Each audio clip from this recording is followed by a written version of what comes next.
Now we are going to grow some microgreens in a 5x5 tray on coconut coir with earthworm castings mixed in at 25% by volume.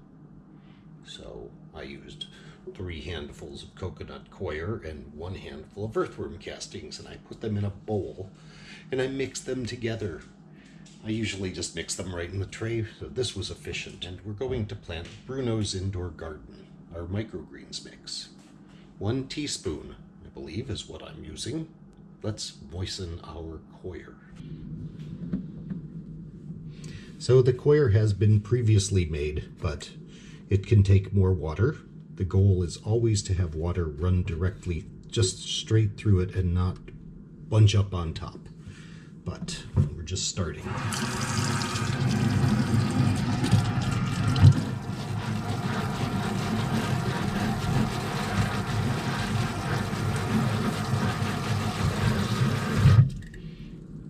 You can see it gets slower about going through, which means it's pretty saturated. So I'm going to stop there. So I have a teaspoon of seed. It is, you don't soak it, you just plant it.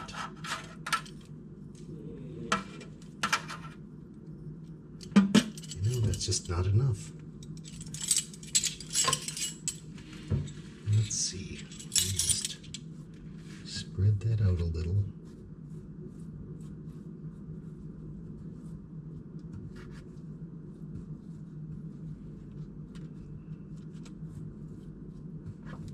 It's probably just the right amount. I'm going to follow my own directions for a change and actually use 1 teaspoon for the 5x5 tray. So now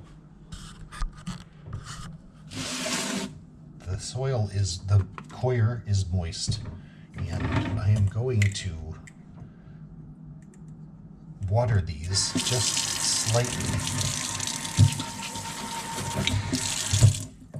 That's what I do.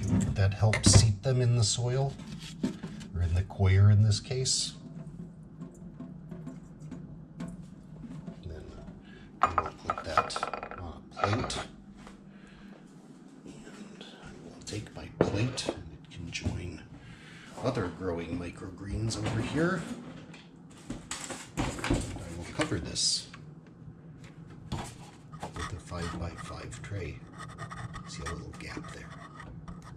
Very challenging for me to plant a thin crop. It's proper though. So we'll check back on those. I'm not sure how long it'll be before we check on those. Just so you know ahead of time, I generally will mist them with a mister. This has kelp water in it, so I may mist with that or just regular water. It's just a matter of getting the seeds to germinate and get into the coir, into the medium you're growing in, and then it's just a matter of, so you're keeping the seeds moist until they bury their roots in the medium, then you're keeping the medium moist. That's all there is to it. So we'll check back and see how they're doing. Something like 24 hours later, we're going to check on our Bruno's indoor garden. We have germination. I don't think anything is necessary. Really, not a thing. The seeds all look very happy. You could spritz them, but I just don't think it's necessary, so I'm going to let them be. While we're here, let's just observe our caraway, which has been here for a long time now and has really changed very little. It's kind of remarkable how it just stands like that. We have some cabbage microgreens too, which I did not show you planting, but they've grown very similarly. Hardly any can care. Just cover, uncover, let grow, keep moist. That's it. Wow.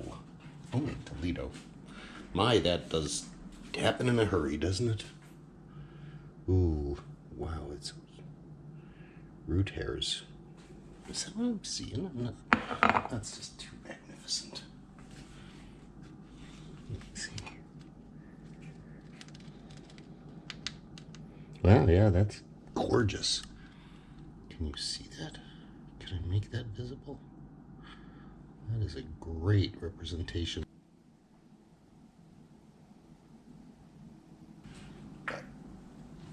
Looks great. Need nothing. Nothing at all. Really just, they need nothing at all. Just to stay covered.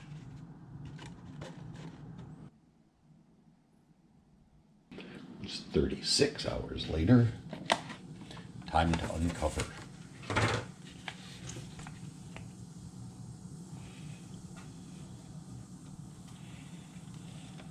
Looking good.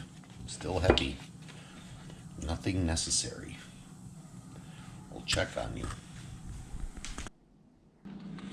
Let's take a look at our Brunos.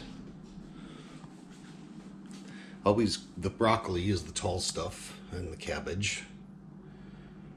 Let's see, there's many things in there that I can identify.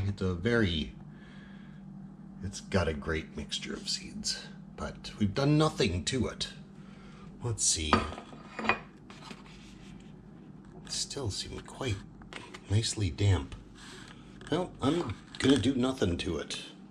You can overwater. It's a kind of fine line sometimes. 24 hours later, and now we can water. So there are a couple ways to do this. The old standby is to water from the side, so you don't damage the crop. You water down into it. These are fragile. They're different than sprouts. They're not nearly as thick-stemmed as sprouts.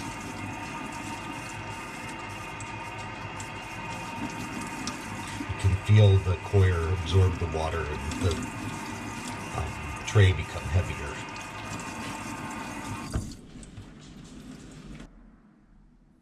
So that's thoroughly moist. The other way to do this, we'll put some water on the plate and let it absorb.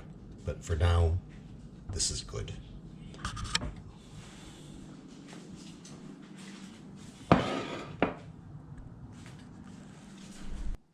It's about 18 hours since last we checked on our Bruno's indoor garden, and I want to show you what I'm doing with them. You don't have this exact setup, but you have something where you might be able to do this. So here I have them outside. This is called a garden entry in San Francisco. And there's a skylight here. And if you look, you'll see that it's not blue skies, but fog. So more light is obtained here, however. So the plants will grow better than in our very dimly lit kitchen. It's not as dimly lit when there's sun shining, but when there's no sun, it's pretty dim. San Francisco is a special place. We love it, but it's not for everybody. Especially if you like hot weather in summer. Don't bother. So, there you go. And of course they don't need anything because they got watered last night, but that's where they are. And I will probably bring them in at night, at least if I remember, otherwise they'll be sitting out here in the cool. So it's September now and it's a little cooler.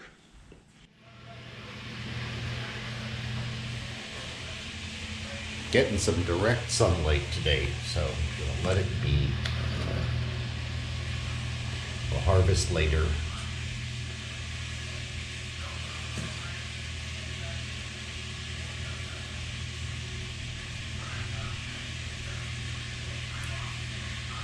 Do you have enough water? Yeah. Nice and open.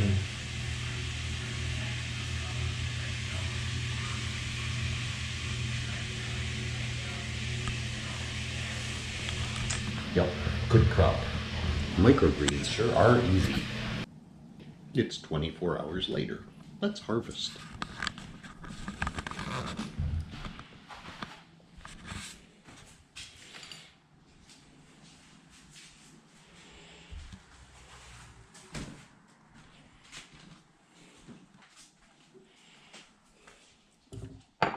So harvesting is only a matter of cutting at the medium.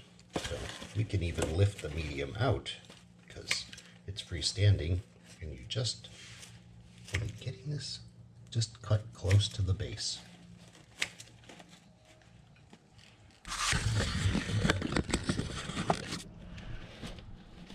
You don't have to do it all at once. I just hold the top together and just snip. Look, aren't they nice? This is for compost. Can't use it again, I'm sorry, but it'll compost beautifully. So it's gonna go to the garden and get composted there. They're nice and dry, so they'll store well. Not that we'll let them store, we'll just eat them up. But it's a really nice little harvest. 5x5 tray, did virtually no work.